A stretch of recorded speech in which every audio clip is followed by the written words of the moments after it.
MG Batelma, des actualités uniques, dynamiques et renversantes dans le journal TV. Cyberbike est compatible avec votre console Wii ou PS3. Disponible de suite chez Batimax Inter pour un prix remisé à 240 000 arrières. Offre valable jusqu'à l'épuisement de stock. Batimax, la qualité au meilleur prix.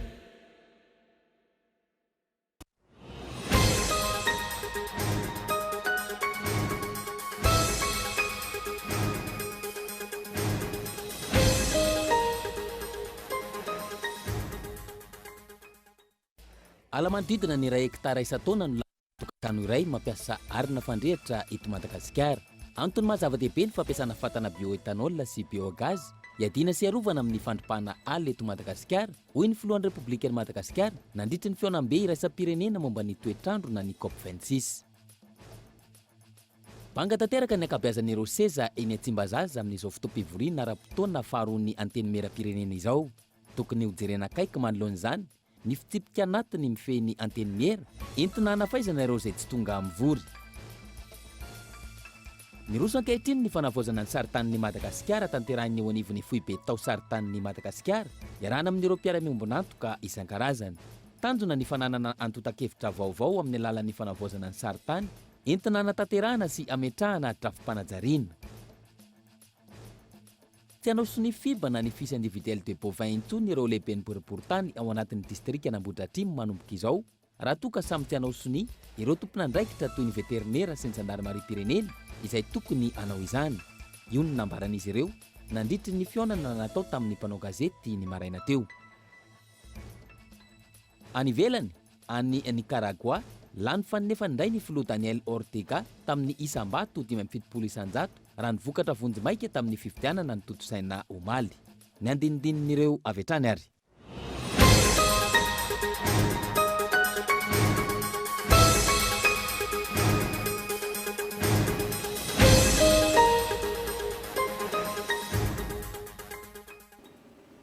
Tongolasy tompoko vafaly miarabantsika rehetra tonga soa indray ato anatin'izao fampahalalam-baovao izao ary manasa anao anaraka izany hatramin'ny farany. Ety ampiandohana dia tsara ny manamarika fa andray vahintsika ato anatin'ny fampahalalam-baovao fa mialohan'izay dia hosataritsika ny fampahalalam-baovao. Alamandina ny iray hektara isan-taona no lanin'ny tokantrano iray mampiasa arina fandrehitra eto Madagasikara. Antony mahazava-dehibe ny fampiasana fatana bioetanol sy biogaz iadina sy arovana ny fandripahana ny ala eto Madagasikara, hoy ny filohan'ny Repoblikan'i Madagasikara nandritra ny fivoriam-be iraisam-pirenena momba ny toetrandro na ny COP26. Fanadihadiana avy hatrany Antonika eto Andretsilavo. I Madagasikara no mandrafitra ny 500 isan-jato ny zavamananaina na ny biodiversité maneran-tany. Ala avokoa no mandrakotra ny ampahan'ny betsaka amin'izany. Ny ala izay mandray anjara feno manoloana ny ady amin'ny fiovan'ny toetrandro no izy mitroka ny entona mangeja hafanana na ny gaz à effet de serre. Ankehitriny, iara-ny ambana goavana ny zavamananaina eto Madagasikara, vokatry ny fandoroana azo sy anaovana kitay sy arina fandrehatra. Mihoapapany ny antotanisa momba ny filana amin'ny fampiasana kitay sy ny arina fandrehatra eto Madagasikara. Ao anatin'ny taona iray, ala iray hektara no ripaka entina hamatsiana arina fandrehatra ho an'ny tokantrano iray. Manoloan'izany, nentin'ny filohan'ny Repoblikan'i Madagasikara nandritra ny andiany faha-20 amin'ny fivoriam-be iraisam-pirenena momba ny toetrandro na ny COP26 tao Glasgow, ny ady sisika amin'ny fampiasana fatana bioetanol sy biogaz iadina sy arovana ny fandripahana ny ala eto Madagasikara. Les principaux moteurs de la déforestation. Antony voalohany mahatonga ny fandripahana ala ny fampiasana sy ny fanodinana ny hazo ho lasa arina fandrehitra. Ny 70 isan-jato ny tokantrano afrikanina dia mampiasa arina fandrehitra amin'ny fandrahoana sakafo. Azahoana arina fandrehitra 10 kilao dia mila hazo 100 kilao. Eritreretinareo amin'izany mamotika ala iray hektara isan-taona ny fianakaviana iray ahafahana mamaly ny filany. Ahoana ny ampitsarana izany? Miady ho an'ny transition énergétique aty Afrika i Madagasikara amin'ny alalan'ny famatsim-bola ho an'ny vahaolana anatiny izay anolo ny arina fandrehitra ka amporisika ny fampiasana ny etanol sy ny biogaz ahafahana miaro ny ala. Tompoko lahy sy tompoko vavy resy lahatra fa ho filamatra amin'ny fampivoarana maitso aty Afrika i Madagasikara ary miaro ny tontolo iainana. Peut-être la vitrine d'un développement vert et d'une émergence écologique. Angovo maitso azo avy amin'ny fariny etanol. Angovo sokajiana ho madio azo ampiasaina amin'ny fandrahoana sakafo ao an-tokantrano. Ankoatra ny tombony ara-tontolo iainana, ahafana mitsinjo ny fahasalaman'ny reny sy ny zaza ary miteraka asa ny fampiasana etanol. Isika eto Madagasikara raha teo manana velaran-tany midadasika misy volofary manerana ny nosy. Voalohany indrindra ny olona no ivony ao anatin'ny hoe fiarovana ny tontolo iainana. Tombontsoa koa zany tokony izy no ivony. Fantatsika tsara nefa fa na fampiasana ny charbon ary dia miteraka tsy fahasalamana eny amin'ireny tokantrano ireny satria mihiboka ao anatin'le entony izy. Raha ny atao tanisa fotsiny fantatsika dia eo amin'ny 320 isan-jato ny fahafatesana dia vokatry ny fahafatesana vokatry ny mety hoe aretina azo avy amin'ny fahaloton'ny rivotra. Anisan'izay zany ny fampiasana ny charbon sy ny kitay ireny. Ka dia izay dia fahitantsika soritra sahady zany fa hoe manatsara fari-piainan'ny olona aloha izy sy ny fomba fiainan'ny olona, ny fahasalaman'ilay olona ny voalohany. Ary ny faharoa ihany koa dia hoe rehefa salama ny olona, izy ny ataontsika hoe force de production na ny resaka productivité eto amin'ny firenena, dia iny zany antoka anankiray ho an'ny fampandrosoana.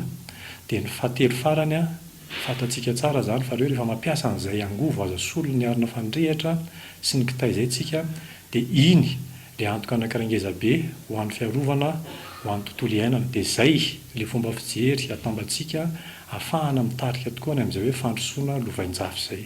Iray taona mahery zao no nametrahana ny vatifototry ny ozinina voalohany ny etanol tao amin'ny fokotany Matsabo ary Laidama distrika Anambilobe faritra Diana.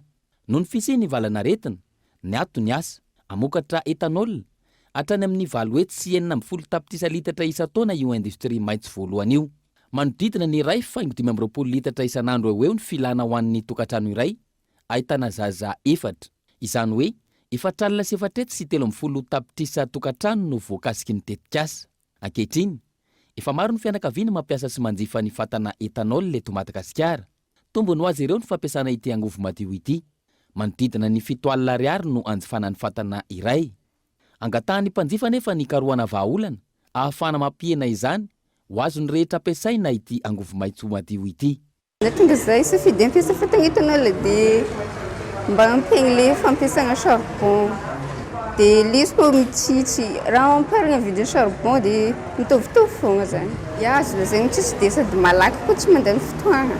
Izy aloha tena afaka mitsitsy zany le etanol. Afaka mifandanja tsara amin'ny charbon. Taloha izay nampiasa charbon ray gony mandritra ny ray volana rehefa mampiasa etanol zany. Ray litra isan'andro zany laninay, mbola misy ambiny ampiasaina maraina raha le izy. Raha mitamin'ny charbon zany izy mba misy ambola mipetraka raha mitamin'ny vidin'ny charbon sady miaro ny tontolo iainana fa manamafy ny antso amin'ireo tompona ndraikitra zany mba hampidina vidin'ny fatana sy ny etanol fandrehatra mba ahafany sarambabem-bahoaka amin'ny vidy an'ilay izy zany. Amin'izao fiarenan-dotsy kelikely taoriany valanaretina izao, andandrain'ny maro ny avitan'ny asa fananganana ny orinasa sy ny famokarana etanol. Io orinasa io izay isan'ny tondra vahaolana maharitra ho an'ny tontolo iainana sy ny toe-karena maitso eto Madagasikara. Izay ny akony COP26 iny fa lafim-baovao hafa tanteraka kosa indray. Banga tanteraka ny ankabeazan'ireo seza ny Tsimbazaza amin'izao fotoam-pivoriana ara-potoana faharoa ny anteny meram-pirenena izao. Tokony ho jerena akaiky manoloan'izany ny fitsipika anatiny mifeny anteny mera mba entina hanafaizana ireo izay tsy tonga mivory mihitsy. Ankoatr'io ampitiraka fiemorana lava amin'ny fandinihana tolo-dalàna sy volavolan-dalàna ihany koa ny fahavitsin'ireo député fivoriana. Fanadihadiana entiny Henri Florian. Zarara mihoatra ny 30 eo ny isan'ireo solombavambahoaka tonga mivory eny Tsimbazaza tato ato ao anatin'izao fotoam-pivoriana ara-potoana faharoa ny anteny mera izao. Maro amin'ireo firaisamonim-pirenena sy ny mpanao politika no maneho ny heviny fa samy zava-dehibe avokoa ireo lahadinika mandalo eny an-toerana ao anatin'izao fotoam-pivoriana izao. Saingy mialangalina ny maro amin'ireo olomboafidy ireo. Tsy mahagaga raha mihomitra lava amin'ny fotoana manaraka na mety ho lasa vary mangatsiaka eny Tsimbazaza ireo volavolan-dalàna na tolo-dalàna eny an-toerana. Tokony handraisana fepetra sy fanapahan-kevitra avokoa izany, saingy tsy mahafeno ny fetrisa ka isany mahatonga ny fanemorona ny fandinihana tolo-dalàna maro samihafa. Ny zavatra azo ambara amin'ny hoe fahavitsiny solombavambahoaka miatrika ny fotoam-pivoriana io zany dia misy fahabangana goavana amin'ny fandanian-dalàna, zany hoe raha misy zany lalàna tokony olaniana ka vitsy izy dia tsy lany io fa tsy maintsy ahemitra foana io zay le azorony ena le lalàna akoatra ny mety adevitra mipetraka zay aloha zany voalohany mifaharoa manaraka an'izay iny ny impacte amin'ny firenena zany hoe rehefa zavatra hita foana ao amin'ny assemblée rehefa zavatra misy tombotsoan'le solombavambahoaka izy dia tonga daholo ry zareo fa rehefa zavatra tsy dia misy tsy hay hoe inona ny ambadika le izy dia lasa vitsikely foana ny tonga ny tolo-kevitra hitako zany ny tena tsara ho an'ny assemblée nationale dia tokony ho jerevana tsara ny fitsipika anatiny na le règlement intérieur ny assemblée nationale amin'ny fomba fandaniana lalàna satria mba dinamika kokoa zany mba haingaingana koa ny fomba fiasa fa raha le zavatra misy zao zany ohatrany hoe somary rehefa tsy zavatra tombotsoa eo amin'ny fitondrana na zavatra mamelimely mpanohatra dia ohatrany tsy kingakinga rehefa anao an'le fivoriana fa rehefa zavatra ohatrany hoe ho tombotsoa be somary indrindra fa tena hoe asovahoaka dia lasa matorina sy olombavambahoaka amin'ny fidany lalàna raha ny fantatra manana adidy sy tamberina andraikitra amin'ny vahoaka ireo solombavambahoaka amin'ny tokony hiatrehana ireo fivoriana eny anivony Antenimera ireo tokony hisy fepetra hentitra apetraka manoloana ny tsy fahatongavana ny solombavambahoaka mivory tahaka izao raha ny fanehoan-kevitry ny solombavambahoaka tim nanaovana fanadihadiny manontany ianao hoe ahoana tokony hovana ve ny fitsipika anatiny marina tokoa zany tokony ho mafisiny zay satria araka ny teniko teo tamberina andraikitra adidy ny solombavambahoaka fa tsy ny mandray tampikarama ihany na mandray karama fa lasa atao tsinitsiny na maivaniny zany ary zay indrindra manjary anaovan'ny olona dans le même sac ny solombavambahoaka rehetra marina ny teninao hoe tokony isy fepetra entitra satria zay teneniko hoe vahoaka ny mandony karama sy ny tampikarama volam-bahoaka io tena tsy mety ary tena tsy ampy le atao hoe présence na assiduité amin'ny akapobe ny solombavambahoaka ary fomba fanao teto hatramin'ny taona maro zany hatramin'ny taona maro ny tena moa vao mandaa voalohany tamin'ity fa nefa fanahtsapa nahita fomba fanao teto amin'ny Antenimera-pirenena ity isan'ny fanapahan-kevitra lehibe ny antopisian'izao fotoam-pivoriana ara-potoana faharoa izao ny fandinihana ny teti-bolam-panjakana ho an'ny taona manaraka na ny LFI 2022 lasa kitotoa ny fandinihana ny teti-bola raha ny fanehoan-kevitra hatrany izay efa niarana hita teto amintsika ny vokatry ny fahatarany izany manoloana ny zavatra misy zao avy ny LFI 2022 zany hoe zavatra iankina n'le fiainam-pirenena mandritry ny taona ray io marina fa misy ny LFR eo atenatenany eo fa amin'ny mois de mai zany 2022 zavatra misy zany amin'izay zavatra zay dia zao amin'ny fotoana io zao dia ho avy daholo ny solombavambahoaka sady efa tara nefa le fahatongavan'le taratasy eo amin'ny assemblée nationale amin'izao io le LFI io nefany amin'izao ny ohatr'izao ny fahazotoany solombavambahoaka mandeha mivory dia amin'izay fotoana zay zany io mety herinandro fotsiny diniana tsy voavaky io io nefa sady mitaky fahaizana manokana mamaky an'io fa tsangana fahatandray le tanana dia tsy mifandanjalanja le filan'ny firenena anatin'io isaky ny sehatra na ny ataoko hoe le seham-pandrosoana eto amin'ny firenena zany tena mila n'le fandiniana ny teti-bola tsy voadinika tsara fa dia manangatanana ho azy indray maro an'isa raha ny fantatra tsy mbola misy resaka eo anivony Antenimera-pirenena ny lalàna mifeny teti-bolam-panjakana ho an'ny taona manaraka izay andrasan'ireo solombavambahoaka fatratra ankehitriny Fandray anjara amin'ny fametrahana paikady anafainganana ny fitsiriana sy ny fanasaziana ny fanelezana vaovao tsy marina indrindra ny amin'ny tambazotra tserasera ny parlementaire malagasy isan'ny hojerena manokana ny lalàna ahafahana manenjika ny tompon'antoka hatreny anivon'ny fitsarana hoy ny filohan'ny Antenimera-pirenena nandritra ny fikonandohan'ny fivondrona ny parlementaire miteny frantsay androany fanadihadiana vetrany ny azakazaka ny fanelezana vaovao tsy maripotra indrindra ny amin'ny tambazotra tserasera tao anatin'ny 5 taona raha nitaritra nataon'ny parlementampikambana anatin'ny APF na ny assemblée parlementaire francophone ankoatra ny tsy fanomezana vaovao marina sy voalanjalanja ho an'ny sambatan'olona mitarika hatramin'ny fanakorontanana ny fiarahamonina sy ny fanjakana mijoro ny mikasika izay ka mila jerena aingana hoy ny filohan'ny Antenimera-pirenena ny andrasan'ny solombavambahoaka dia ilay fomba ho fametrahana ny lalàna sy ny paikady izay edina amin'izany zavatra izany ny lalàna misy fa eo ihany koa zany ilay procédure anatanterahana azy satria misy zany procédure raha azoko lazaina procédure amin'ny tambazotra mahakasika ny tambazotra sosialy misy koa nefa ny procédure mahakasika ny fitsarana maika sy faran'izay maika ny aika ankilan'ny mpikambana anatin'ny APF sy ny solombavambahoaka nandray anjara nandritra ny fikaonandoha fa sarotra ny famolavolana paikady hifehezana ny fanelezana ny vaovao tsy maripotra antony ilaina ny mahazava-dehibe ny fandraisana ny hevitry ny mpisehatra isan-tokony mandray anjara anatin'ny fikirakirana ny fampalalam-baovao sy ny maro hafa ao anatin'ny commission juridique koa ny tenako ato amin'ny assemblée nationale dia mbola tsy manana toro-kevitra zay fa mieritreritra miresaka amin'ny vahoaka miresaka amin'ireo mpanao gazety miresaka amin'ireo mikirakira n'izany rehetrarehetra zany hoe ahoana ny fomba ampiarina an'ity ahoana ny ametrahana an'ity ao anatin'ny lalàna ny fanaovana gazety ny hoe tokony efa vérifie tsara zay vao mahazo mamoaka nefa misy olona sasany ohatra tsy mpanao gazety fa dia mamoaka n'ilay information pour des informations zany rehetrarehetra zany mila fikondoha mila conclave ohatra ny fametrahantsika lalàna rehetrarehetra tokony ataon'ny fanjakana. Androany no totosa teny tsy mazanja ny fiaonan'ny mpikamban'ny APF na ny Assemblée parlementaire francophone izay ahitana solombavambahoaka sy lolo Madagasikara maro.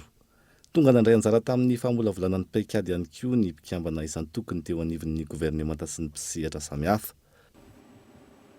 Lafiny toe-karena kosa indray mihoatra ny 500 no ny vidiny anorisa ny vidiny simenitra midy eto Madagasikara. Teny amin'ny mpanjara nanaovana fanadihadiana ohatra dia 7,3 ariary ny 50 kilao ankehitriny raha toa ka latsaky ny 5,4 ariary na 7,400 ropia maorisiana ny vidin'izany anorisa. Sakisakerinandro ny fiakaram-bidy io tato anatin'ny volana maro teto amintsika. Fanadihadiana. 500 na mahery ny elanelana amin'ny vidiny simenitra eto Madagasikara raha ampitahaina amin'ny vidiny any Maurice.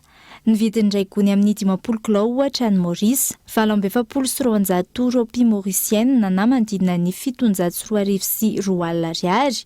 Ho aneto Antananarivo ankehitriny, misy ny simenitra jifaina 4,3 ariary ny iray gony amin'ny 50 kilao. Izany hoe mihoatra 305 ariary izany raha ampitahaina amin'ny vidiny any Maurice. Ny tany Maurice hatrany tato anatin'ny enim-bolana nahitana fidinana ny vidiny simenitra.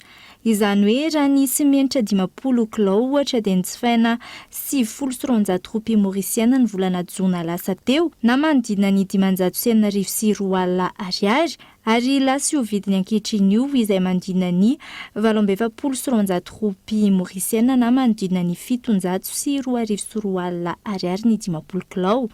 Fanohitra amin'izay ny vidiny eto amintsika izay tsy nitsahan'ny niakatra tato anatin'ny volana maro. Taloha izao namarotanay soma 7,4 lova dia izao dia avy eo niakatra 3 alina dia avy eo indray lasa 2,3 alina dia tsy indray raha mbola hiakatra raha Orimbato izao efa niakatra 7,3 alina izy amin'izao.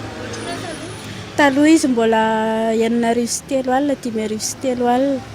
Taraina memenina be daholo ny mpanjifa eto aminay satria hoe miakatra isan'andro izy ny vidina soma. Tsy afa-manoatra izay satria mamono atoka indray zay raha hoe miakatra ny any moa ny aty moa izay varotra mora. Fiantraikana ho an'ny zareo izao izy tokony vidy maro izy na sahala amin'izany dia nefa ilay izy lafo.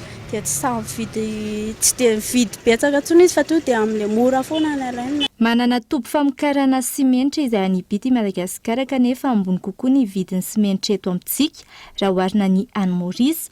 Ny any an-toerana nefa izay tsy mamokatra simenitra fa manafatra akora avy any ivelany ary manodina na mamono izany any amin'izy ireo. Tsy ny simenitra ihany, tsy nitsahan'ny niakatra ihany koa ny vidin'ireo fitaovana ilaina amin'ny fanamboarana foto-drafitrasa samihafa. Miakatra daholo mihitsy ny entana rehetrarehetra izao amin'izao vy taloha izao ny vy fer 6 teo amin'ny 2,3 alina 3,3 alina.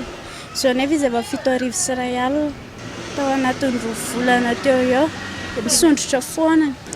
Fer 10 alina teo dia izao 2,3 alina efa tafakatra 3,3 alina. Fer 8 4,3 alina dia izao efa tafakatra fa 2 alina. Raha iverenana ny tafa nataon'ny filohan'ny Repoblika Andry Rajoelina ny fahavalon'ny volana aogositra 2024. Entitra ny tenany any amin'ny tokony hamehezana ny vidim-piainana mba tsy hisy ny fanararaotana. Tafiditra amin'izany ny vidiny entana ilaina amin'ny andavanandro fa ihany koa ny vidiny entana fananganana foto-drafitrasa. Tany Fort Dauphin 35 000 ariary ny sakana ciment. Olona ray ny importateur na ciment teo fa laza izy fa mbola tsy tonga ny ciment.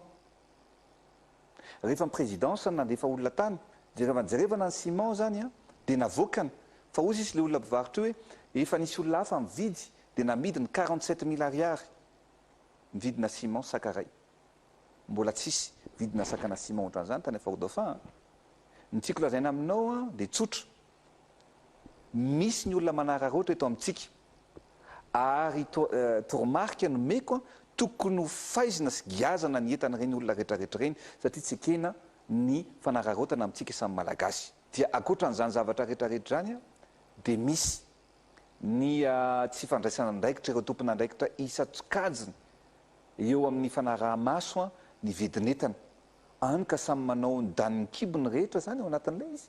Tsy ny eto Antananarivo ihany fa manerana ny nosy io fiakaran'ny vidin'ny simenitra io. Ny Tanosy be ohatra, raha 7,4 ariary ny 10 kilao ny volana Jona lasa teo, tafiakatra 7,4 ariary hatramin'ny 10 ariary izany ny volana Oktobra teo. Tontolon'ny toe-karena izay atrandy maro toerana ny ariary tamin'ity taona 2024 ity raha mitahana amin'ny vola vahiny euro sy dolara ny tamin'ny taona 2024. Ankoatra ny fifamezivezen'ny vola vahiny, mitana anjara toerana amin'ny fifehezana ny sandany ariary ihany koa ny politika ara-bola apetraky ny fitondram-panjakana. Michela Ranardson. Maro toerana ny ariary raha ampitaina amin'ny vola vahiny euro amin'izao iray volana tsy hatapera ny taona 2024 izao ampitaina tamin'ny volana novambra 2024. Raha toka manodidina ny 2,4 ariary ny 1 euro ny volana novambra 2024, manodidina ny 5,704 faingo 2,70 ariary izany amin'izao volana novambra 2024 izao. Raha toa kosa ka manodidina ny 7,703 ariary ny dolara ny volana novambra 2024, efa tratra 4 ariary izany amin'izao volana novambra 2024 izao.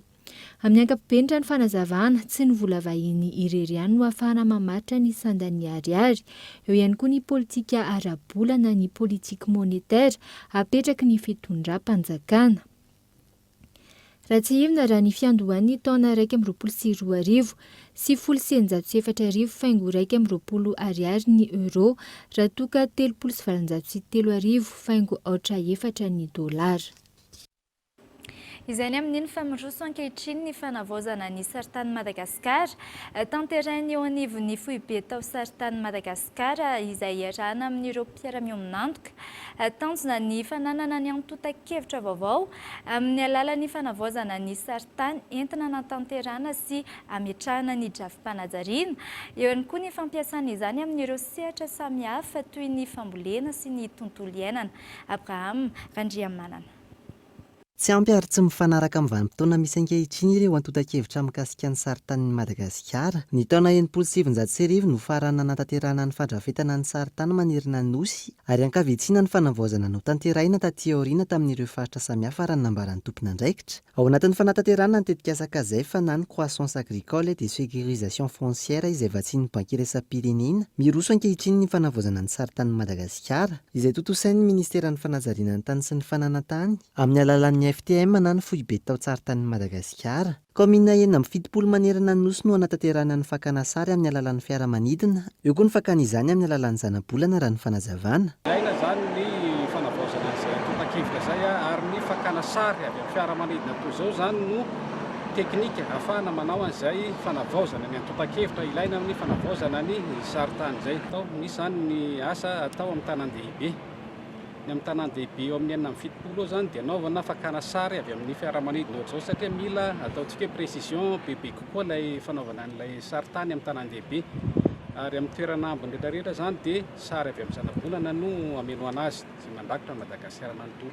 Maro ireo tombony ho azo ao aorian'ny fanavaozana ny saritany eto Madagasikara tanterahina ankehitriny raha nambaran'ny tompona andraikitra. Zany ny saritany azo avy amin'ny fampiasana ny avy amin'ny fiaramanidina dia fampiasainy ny ataontsika ny mpiatsehatra rehetrarehetra.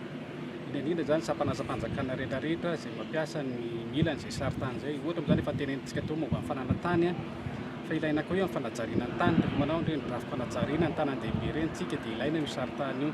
Ilaina koa io amin'ny fambolena na amin'ny fiarovana ny tontolo iainana na amin'ny fanaovana an'ireo ataontsika hoe recensement isan-karazany na hoe recensement ny toeram-ponenana zany na ny recensement momba ny ataontsika hoe fidiran-kira na ny recensement fiscal reny dia ampiasana daholo aby an'io ilay sary avy amin'ny isika moa zany dia io zany no ahafahana mamaritra ny fangitra ny toerana ray dia rehefa manao an'ilay sary avy amin'ny zanabolana na avy amin'ny fiaraha-mitondrana izao manko tsika dia misy fanitsina tsy maintsy atao satria ilay sary iny zany misy mialatsiny amin'ny teny frantsay hoe misy distorsion ihany dia avy amin'ny alalan'ny teboka géodésika reny zany no atao ny fanitsihana na ny correction n'ilay photo zany mba hifanaraka amin'ny saritany mba hoe azo ampitoviana tsara amin'ny saritany topografika ilay saritany ilay sary avy amin'ny zanabolana na ilay avy amin'ny fiaramanidina.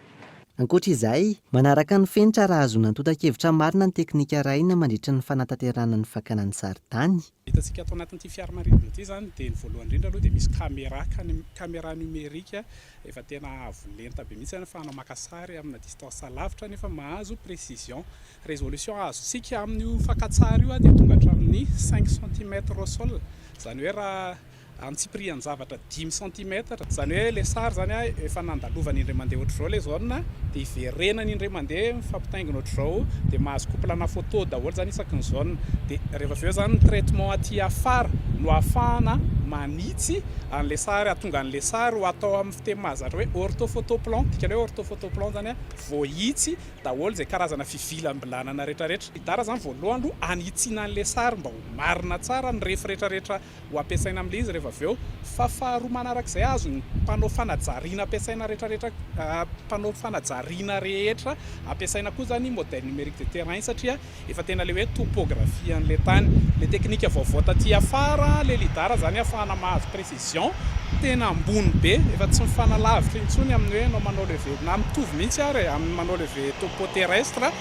Manentana ny rehetra tsy hanana ihany tompona andraikitra mikasika ireo sidina tanterahina sy ny fidinana ifotony ataon'ireo teknisianina mikasika ny fakana ny saritany. Dia mety hisy avion mivezivezy eo an-danitra eo tsisy atahorantsika akory reny. Fa tsara ampahafantarina antsika fa amin'ilay fanaovana an'ilay calage n'ilay sary mba ho marina tsara ilay izy dia tsy maintsy manao ihany izay fakana point maromaro eny rehetra eny miparitaka amin'ilay faritra zany ahafahana manao fanitsiana na le prise de vue aérienne na le image satellitaire. Dia mba tsy atahotritsika zany raha mahita an'ireny mpiasa ireny tonga any amintsika any anao leviana filazana azy dia hoe anao leviana point de contrôle. Raha rehefa tonga any dia efa mitondra taratasy avy amin'ny ministère sy avy amin'ny projet kazefa ihany manazava amintsika hoe izay no antonanaovana an'ireny fandrefesana point ireny. Manoloana ny vanim-potoanan'ny orana, hitoy amin'ny taona 2024 ny fanatanterahana ny fanavoazana ny saritanin'i Madagasikara raha nambaran'ny tompona andraikitra. Tontosan-droany fivoriana voalohany nataon'ny comité de pilotage amin'ny tetika Sapadarna izay manamorona ny rocade vaovao iny. Napetraka ity comité de pilotage ity mba hijery ny fitantanana ny tanàna manodidina ny rocade vaovao sy hanaramaso ny fomba ahafahana mampitombo ny ambandan'ny mponina sy ny fampandrosoana ny tanàna amin'ny lalana vaovao iny.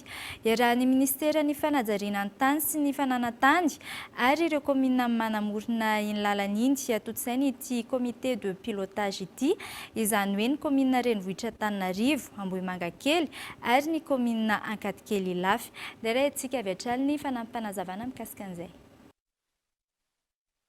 Ny tanjona androany zany voalohany mahafantatra hoe atraiza ny fandrosin'ilay fanadiadiana sy ny famolavolana n'ilay drafim-panajariana amin'ny atsipiriana. Faharoa tafapetraka ary atao hoe miasa ilay komity pitarika sy mpamolavola an'ilay drafim-panajariana amin'ny atsipiriana na le comité de pilotage teo zany anakitrao mahita hoe inona zavatra misy inona zavatra tsy misy satria ireo comité de pilotage eo dia nisy an'ilay convention izay natao ao anatin'ilay convention ny fanarahana hoe reto ny zavatra azo atao reto ny zavatra tsy azo atao. Fa ao anatin'ilay fanarahana ihany koa le convention mametraka hoe tokony misy ny famokarana ny resaka démarche partenariale zany hoe hifanampian'ny tsy miankina sy ny fanjakana satria raha tsika mahafantatra fa ny fanajariana tsy voatery hoe fanjakana foana ny anatanteraka azy ary zay no anentanana tsika ihany koa hoe misy ny ezaka izay ataon'ny fitondram-panjakana mba hatonga atsika hanana fotodrafitrasana fampandrosoana mandeha araka ny tokony izy dia mira tokony manaraka an'izay ny rehetrarehetra. Fa ny farany ao anatin'ilay izy ihany koa dia anjarantsika ankehitriny ny mampahafantatra hoe amin'ny fotoana manahoana moa zany no vita izay plan d'urbanisme de détail izay dia araka ny tenenina any amin'ny ataontsika hoe fiafaran'ny saison de pluie zany dia tokony efa tafapetraka izay zavatra izay.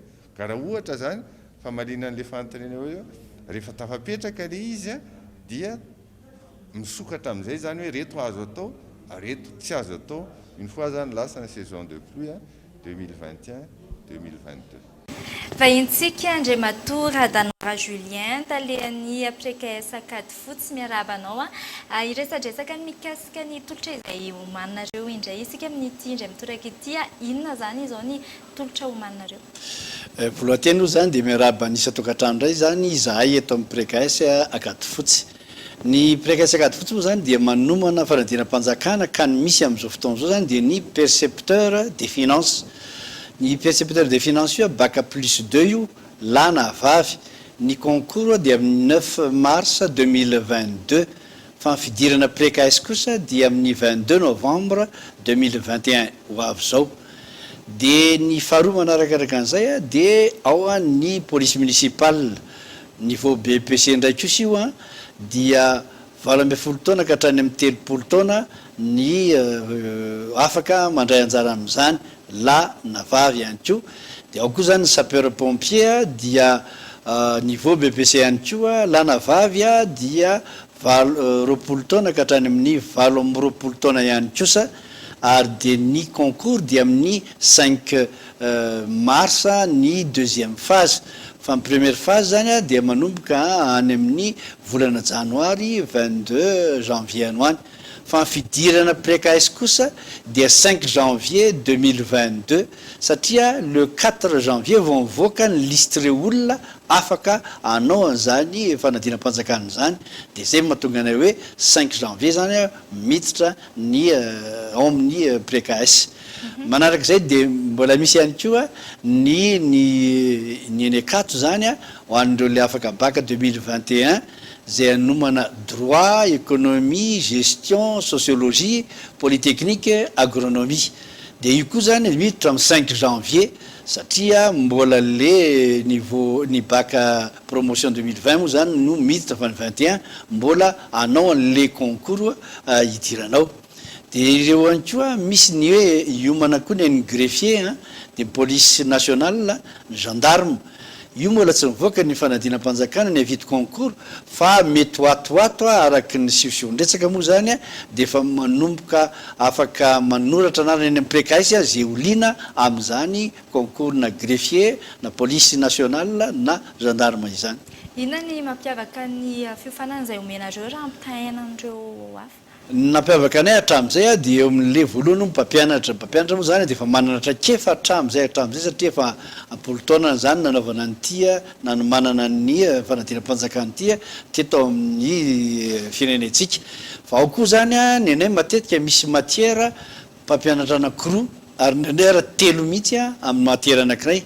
Ny tsonganinay manokana an'izany dia ny français satria ny français ny atsika ambany any niveau ny mpianatra eto amintsika dia tsy maintsy renforcer na mafisina moa zany zay manomboka any amin'ny base moa zany ny anay dia misy ny tenatena dia ny faratapony. Vokatra anareo nefa manao ahoana tatoato? Ny vokatra aminay dia tsara aloha mariana kosa fa mamoaka majeur foana zany zay presque isaky ny concours hatramin'izay ka hatramin'izao. Dia hitantsika koa zany ny magistrat sy ny ENAM moa zany fa vao vita ny fanadinana dia miandry ny tena valiny ndraikitra zany moa zany tsika dia vita tao koa moa ny ENFA fa dia mbola miandry ihany koa tsika. Dia ny tany moa zany raha amin'ny ankapobeny dia amin'ny 20 dimy amby 20 isan-jato eo. Fa ny tanjona moa zany dia anao tsaratsara kokoa ihany. Ohatra zao ny anay ny avocat indrosesy 100%. Hoe aiza ny toerana hitananareo? Ny toerana hitananay moa zany dia eny Akady Fotsy 30 metatra ao ambanin'ny Shell raha ho any Atamena ianao ary raha avy any Atamena kosa ianao ka hiakatra dia 15 metatra eo ambonin'ny nectare madame Bodo zany. Zay ny misy ny PKS. Ny telefônina moa zany dia 033 85 788 55 33 85 788 55 ary 034 13 234 20 034 13 234 20. Misy ve ny hafatra miezatsika an'izay?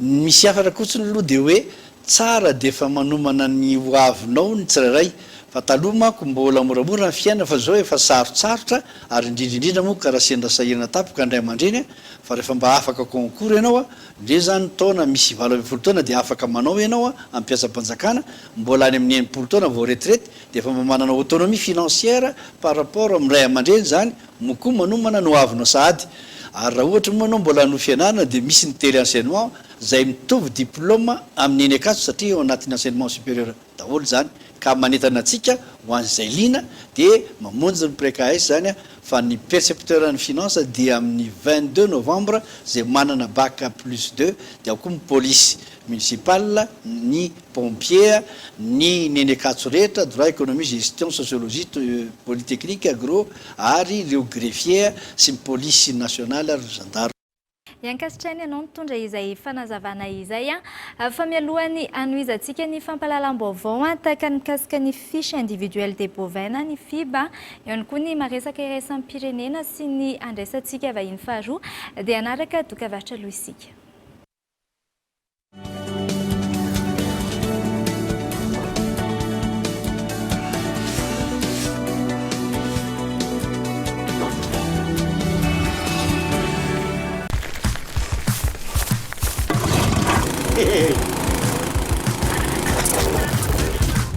Envie de regarder la télé partout? Y a plus simple! Le futur est dans ta poche et la télé sur ton smartphone. Maintenant, regarde la télé partout!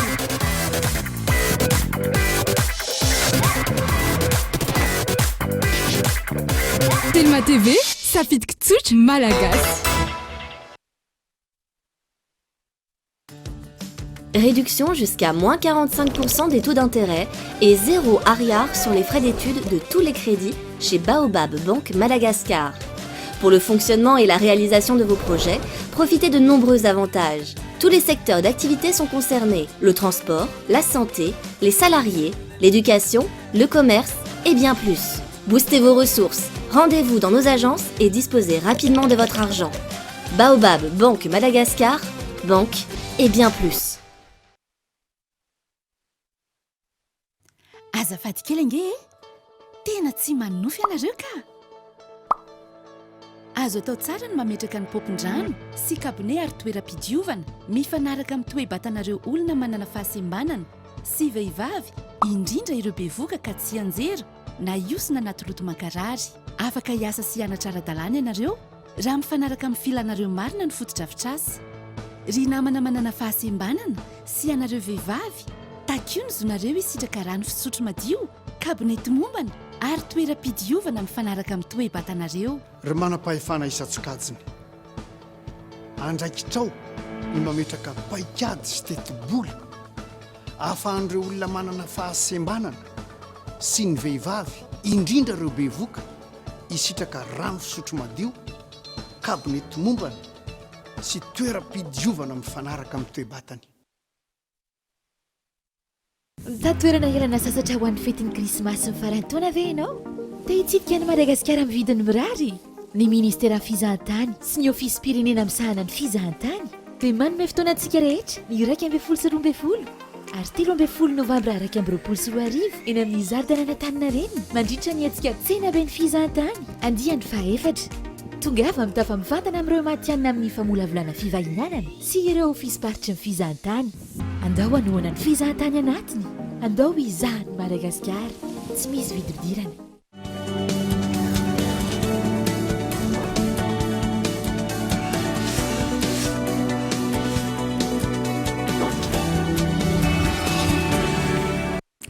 Tavaverina eto amin'ny fampahalalam-baovao isika tsy hanaoso ny FIBA na fiche individuelle des bovins intsony ireo lehibe ny boriboritany ao anatin'ny distrika n'Ambohidratrimo manomboka izao raha toa ka samy tsy hanaoso ny ireo tompon'andraikitra toy ny vétérinaire sy ny gendarmerie pirenena izay tokony hanao izany.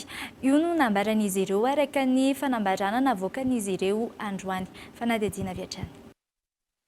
Délégué tembany ity vétérinaire ty amin'izao fotoana zao zany ty tsisy manao siny intsony reto reto zay rehetra sisa manao siny zao ino ary nanavana siny intsony. tsy amoaka ary tsy hanao sonena fibana ny affiche individuel de bovin intsony reto lehibeny boribory tany eto amin'ny distrikany Ambohidratrimo reto raha toa ka samy tsy hanao sony amin'ny bokinomby intsony ireo tompona andraikitra voalaza ary voakasika tokony hanao izany. Isan'izany ny gendarmerie pirenena sy ny vétérinaire. Mitaky ny fiaonana amin'ny tompona andraiki-panjakana voakasika izany ihany koa izy ireo nandritra ny fanambarana nataony maraina teo. Dia mitsahatra vonjomaika ato anatin'ny distrikany Ambohidratrimo ny fikirakirana ireo taratasy-nomby rehetra toy ny FIB, ny passeport, ny fifampivarotanomby, ny taratasy fanampiny ary ireo bokinomby izay efa voalaza tetsy ambony ireo. Irina lehibe ny boribory tany mpanjakana na ny chef d'arrondissement administratif ny hanafoana hatramin'ny fakany ireo tambajotra réseau mpanadio omby ary hamongotra hatramin'ny fakany ihany koa ireo trondro vaventy tsy maty manota manao ty famotsiana omby ity ka hieverana ny chef d'arrondissement ho toy ny praitsy kombakomba na mpanadio omby halatra isan'andro vaky izao. Izahay chef d'arrondissement administratif eto Ambohidratrimo nanana manay any faritany izay inonay fa miarana mipikevitra aminay amin'izao fotoana izao dia mijoro vahaolana hatrany fa tsy ho sakana mikasika ity raharaha ity indrindra amin'ny fampandehanatra raha-mpanjakana sahaninay ary mbola heverinay hatao hatramin'izao. Ankoatr'izay nitaky ihany koa izy ireo ny hijerenany marina mahakasika ny namany na ny lehibeny boribory tany izay voatazona amponja vonjomaika mangataka ny fitsarana azy ireo tahaka ny tranga tao amin'ny commune Ambonivohitra Beampombo distrikany Betroka izay voarohirohy tamin'ny resaka kolikoly. Takinay ny hijerenany marina mahakasika ny fitazonana amponja ireo namanay rehetra izay fantatra ankehitriny fa efa mampolina ankehitriny ary hanafanganana ny raharaham-pitsarana momba azy ireo.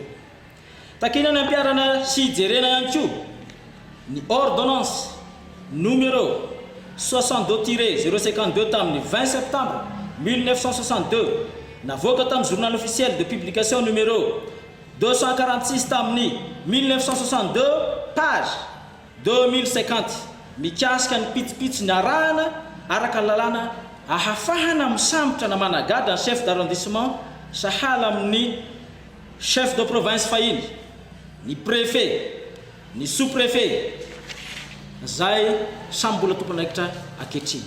Tsy ahivina efa nisy ny fanambarana sy fitakinana nataon'ireo vétérinaire tsy hanao ny soniny bokinomby ihany koa ankehitriny milaza ihany koa reto lehibe ny boribory tany eto anivon'ny commune Ambohidratrimo reto fa tsy hanao ny soni manomboka izao araka izany tsy misy mpanao soni tanteraka ny bokinomby. Eva intsika ihany koa Andriamatoa ranomenjana Risson Julien Delecor izay lehibe ny boribory tany amin'ny commune Ambohidratrimo niarabanao tonga soa ato anatin'izao fampahalalam-baovao izao nisy ny fanambarana izay nataonareo mikasika ny resaka taratasy-nomby midika ve ireny fanambarana ireny hoe mananganady amin'ny gendarmerie pirenena nareo sy ny vétérinaire? Voalohany indrindra aloha miarahaba ny mpanaraka tsy tapaka ny fahitalavitra antsika ity faharoa manaraka an'izany miarahaba koa anareo ekipa ato amin'ny Cool TV ho an'iny fanambarana iny aloha izahay dia tsy manangana ady na amin'iza fa izahay kosa dia mangataka ny fampiarana ny lalàna dia ny didim-panjakana laharana 2017/023 tamin'ny 2 février 2017 sy ny didim-pitondrana fampiarana fa 17 916 tamin'ny 28/08/2020. Zay fotsiny zany rehefa miatra ireo lalàna ireo dia mazava ho azy fa mandeha amin'ny laona ny zavatra. Nareo milaza fa hoe hiady amin'izay resaka tambazotra amin'ny omby zay ohatra ny ahoana ny entina hanatanteranareo an'izay? Ny fanatanterana an'izay aloha matoa misy ny alatromby dia misy ny tambazotra ka mitaky ny fampiarana an'ireo lalàna mifehy ny fanisana ny fanamarinana ny fivezevezena ary ny fivarotana omby izay efa voalazako teo. Misy ny resaka hoe délégué-mpanjakana isan'izay hoe mampirongatra ny resaka alatromby zay, ahoana ny fomba fijerinareo an'izay? Mandeha moa ny resaka amin'io amin'ny resaka hoe fanasoketana ny délégué-mpanjakana mikasika an'io zavatra io, satria zahay aloha niniatsy ny teny mihitsy délégué-mpanjakana hatramin'izay tamin'ireo endrika fanasoketana sy fanalambaraka reo, fa androany kosa zay de aleo aloha mivoaka amin'ny fahanginana, satria maro lafy anie ny antony mahatonga ny alatromby. Isan'izany zao ny fiparitahan'ny basy tsy ara-dalàna manerana nosy, tsy ny délégué-mpanjakana hoe manaparitaka basy ohatran'izay fa tsy fantatra hoe misy tambazotra manao an'izany ohatra. Manaraka an'izay koa moa zany matoa zany miparitaka ny basy de misy ny fanafiandahalo mahery vaika sy ny famonoana olona tompon'omby. Eo anoloan'izay koa de misy koa ny fivarotan-kena n'omby izay tsy manara-dalàna mitsangana etsy sy roa. Misy koa ny tsy fahombiazan'ireo sakana, satria ny omby zany rehefa miainga avy any alavitrany mandeha eny an-dalana eny de misy sakana ataony gendarmerie-pirenena. Rehefa misakana zareo de voalaza ao anatin'ny lalàna mihitsy zay de manao an'izay fisavana sy fisakanana zay fanamarinana rehetrarehetra, de mametaka sonia kory zareo amin'io, mametaka apetraka eo tsara ny sonia, ny anaran'ilay gendarme manao an'le izy de nefa ao amin'izay zavatra hoe mahatoa zany tonga aty amin'le toerana anankiray le izy vao hita efa gendarme anankifiry zay nandalovan'ny taona anina tsy hita hatramin'izay le izy, fa tonga aty atoerana le izy ohatra hoe tonga ho ampanitokana vao fantatra hoe tsy mazava ty omby ty na ohatran'izao ty omby ty. Taorianan'le fisamborana ny délégué-na-mpanitokana indray no ohatrohatra ny ahoana nefa ny zava-niseho teny anivon-tsena teny? Zavatra hoe niseho aloha zao tokony fa tamin'ny zoma anankiroa zao no tsy nisy délégué-mpanjakana teny ampanitokana. Dikan'izay rehefa tsy misy délégué-mpanjakana tsy misy taratasin'omby mivoaka eo ny passeport ny taratasy fanampiny sy ny fivarotan'omby satria ny délégué-mpanjakana irery ihany ny voalazan'ny lalàna fa mamoaka an'ireo taratasy ireo. Dikan'izay zany ny omby rehetrarehetra nandritran'izay roa herinandro zay tokony mbola ao ampanitokana, fa raha sanatry ny vava ladiny lela nisy omby na anankiray fotsiny ara nivoaka tao ampanitokana nandritran'izay fotoana voalazako zay de fandika-dalàna hitsirano zany, de tsy tompona antoko amin'izany délégué-mpanjakana aloha. Isaorany ianao nitondra izay fanazavana izay sy nanaiky ny vahiny teto anatin'ny fampahalalam-baovao. Falafim-baovao hafa tanteraka kosa indray, anana kandida ny antoko HVM amin'ny fifidianana izay ho filoham-pirenena ho an'ny taona 2024 araka ny nambaran'ny filoha teo aloha Hery Rajaonarimampianina nandritra ny fankalazana ny tsingeritaona naterahany. Nanentana ny fitondram-panjakana ihany koa ny tenany hirosoana misimisy kokoa amin'ny fanaovam-bakisiny entina miady amin'ny valana retina COVID-19 fanadadina. Nitondra ny fanehon-keviny mahakasika ny zava-misy eto amin'ny firenena ankehitriny ny filoha teo aloha Hery Rajaonarimampianina izay nihaona tamin'ireo mpiara-dia taminy ao Frantsa nandritra ny fankalazana ny tsingeritaona naterahany. Nambarany fa namangingina aza ny antoko nisy ity filoham-pirenena teo aloha ity handray anjara amin'ny fifidianana izay filoham-pirenena ho amin'ny taona 2024 izy ireo.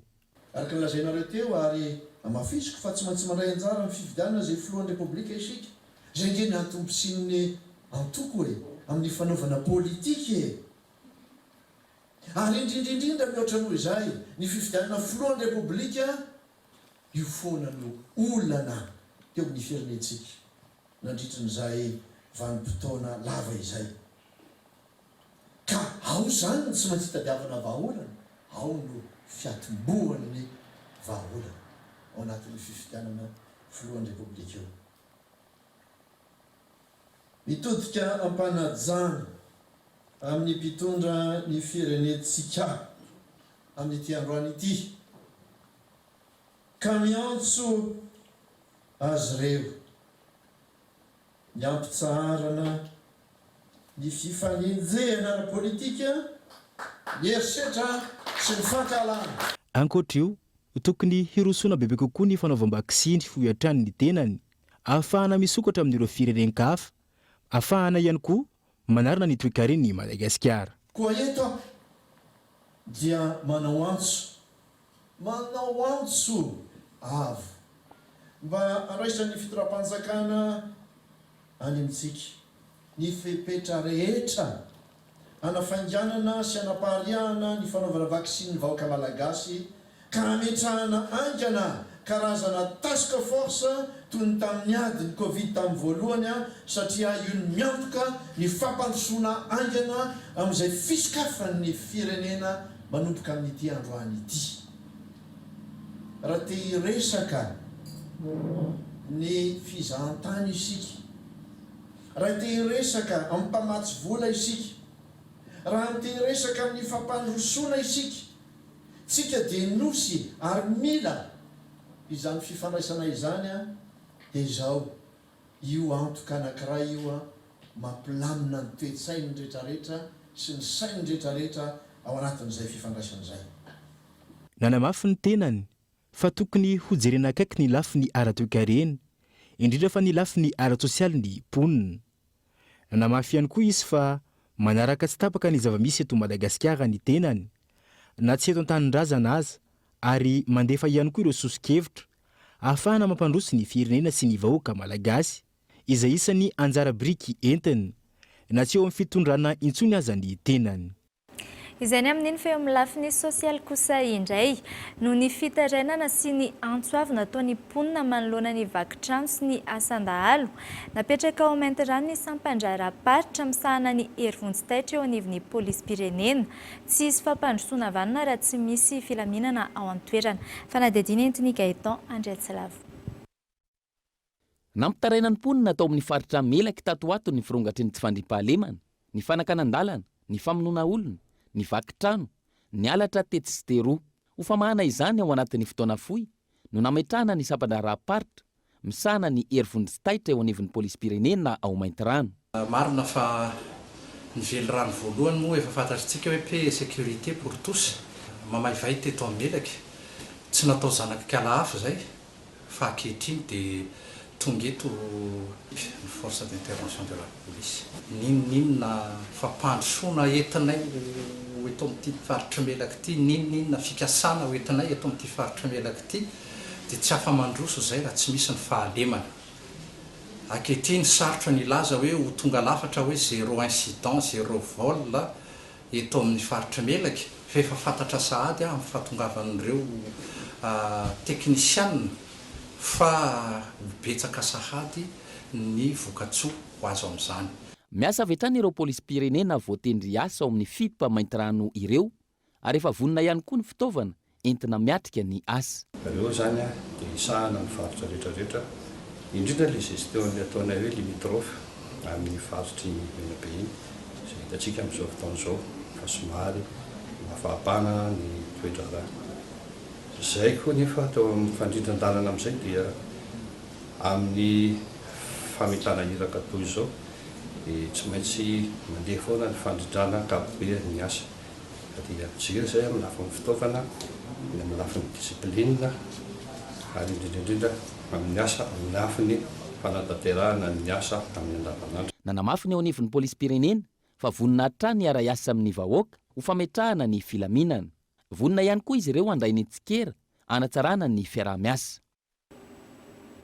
Manana fahasembanana ara-batana sy ara-tsaina mihoatra ny zato, mivondrona ao anatin'ny COPH na ny collectif des organisations des personnes handicapées ao Ambohijavo Toamasina, izay ahitana fikambanana maro ao anatiny no sitraka fanampiana ara-tsakafo.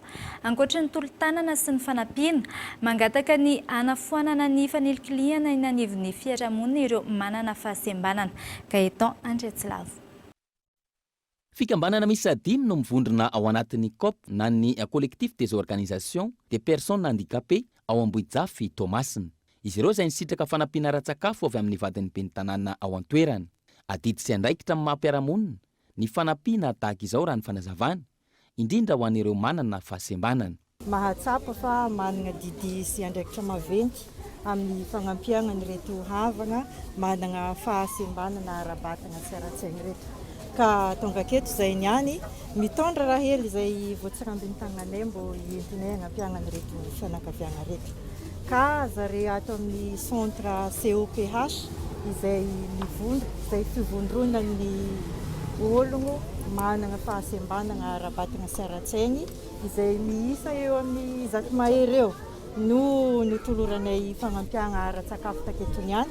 Vary, menaka, legioma sy ny sisa no natolotra ireto manana fahasembanana eto amin'ny COP ireto. Angatana izy ireo ankoatra ny fanampiana sy ny tolotanana tahaka izao, ny fandraisana azy ireo amin'ny maha izy azy tsy hisy intsony ny fanilikiliana. Tolotanana ho an'olona ataontsika hoe tsapa-sembanana izay ataontsika hoe misy ny fiarahamonina manilikilika nefa natsiaro any araka le teny fampiatiana ny olona tsapa-sembanana tena hoe makasitaka izay tamin'ilay tolotanana ataon'ny vadiny ben'ny tanàna. Mbola maro anefa niezaka tsy maintsy atao eto Madagasikara ahafana mampisitraka fenina izy ny olona manana fahasembanana eto amintsika. Miainga amin'ny fametrahana fotodrafitrasa ahafahana izy ireo mivezivezy, ny fanomezana fiofanana sy asa ary indrindra ny fandraisana ny tanana sy ny fanampiana azy ireo. Fahazo sy arina fandrehitra tsy ara-dalàna maro no sarina nandritry ny hetsika fampandriana fahalemana nataon'ny sekoly ambony Zandarmarie-Pirenena ao Moramanga tao amin'ny atialan'ny Fanalamanga. Zandari-piovana ho manamboninahitra sy manamboninahitra lefitra misa 900 avy ao amin'ny sekoly ambony Zandarmarie-Pirenena no nidina ifotony nandritra izay. Fanadihadiana entiny Gaëtan Andriatsilava. Zandari-piofana ho manamboninahitra sy manamboninahitra lefitra misa 900 avy ao amin'ny sekoly ambonin'ny Zandarmarie-Pirenena no midina ifotony manatanteraka ny tanamaro ny fandriampahalemana. Tafiditra ao anatin'ny fiaraha-miasan'ny orinasa Fanalamanga sy ny sekoly ambonin'ny Zandarmarie-Pirenena amin'ny fampandriana fahalemana ny faritra avaratra sy afovoan'ny alan'ny orinasa Fanalamanga izay mampisaraka ireo distrika 3 i Moramanga, Ambatondrazaka sy Anjorbe izao hetsika atao izao. Zavatra roa miavaka tsara no tanterana anatin'ilay izy dia ny hetsika fandriampahalemana ho an'ny ankapobeny zany hoe fiarovana ny mponina atao anatin'ity faritra misy ny Fanalamanga ity ary io ny hetsika natokana fotsiny ho an'ny Fanalamanga.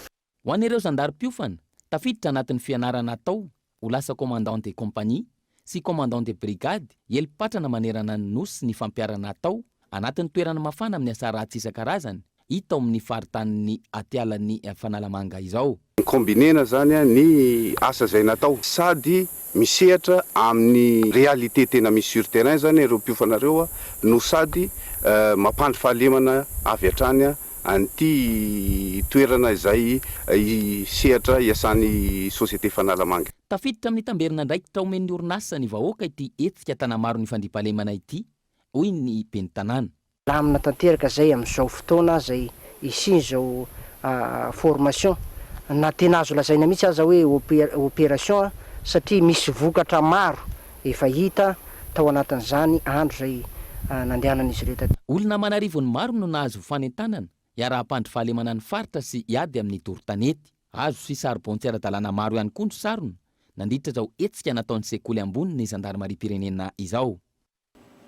Eo amin'ny maresaka iraisam pirenena kosa indray any Nicaragua lany fanefany indray ny Flou Daniel Ortega tamin'ny sambato 570 isanjato raha ny vokatra vonjimaika tamin'ny fifidianana antotsaina omaly. Ity mpanao politika ity izay nanilika tamin'ny fomba maro samihafa ireo mpanohitra azy na kandida izany na vahoaka ny alohan'izao fifidianana izao. Fanadihadiana eo amin'ny sarin'ny France 24. 570 taona ankehitriny Flou Daniel Ortega nahazo ny fitondrana ny taona 570 sy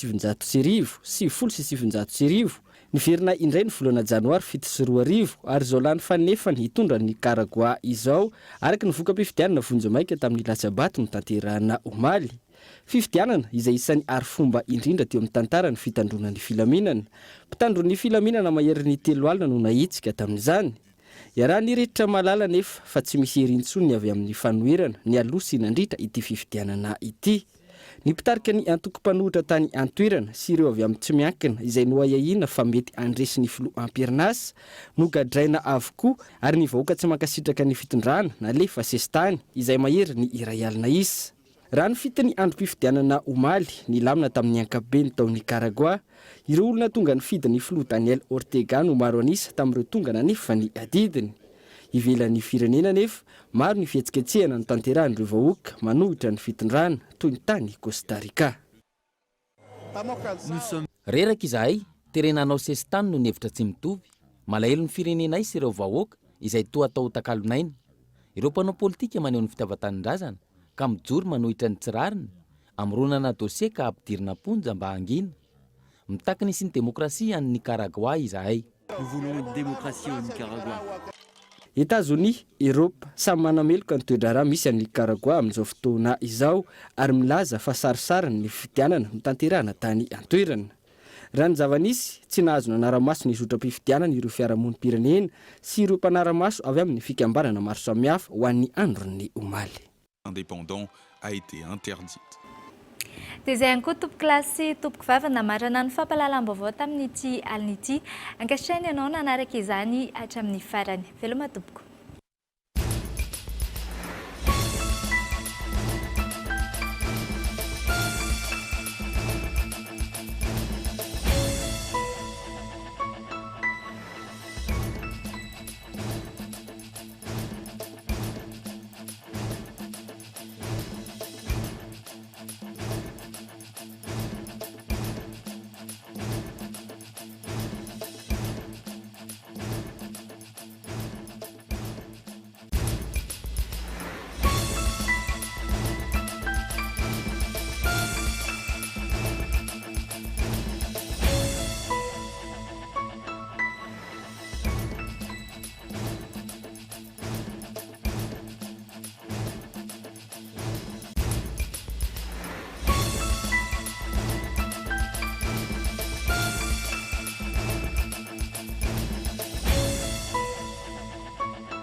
Cyberbike est compatible avec votre console Wii ou PS3. Disponible de suite chez Batimax Indahar pour un prix remisé à 240 000 ariars. Offre valable jusqu'à l'épuisement de stock. Batimax, la qualité au meilleur prix.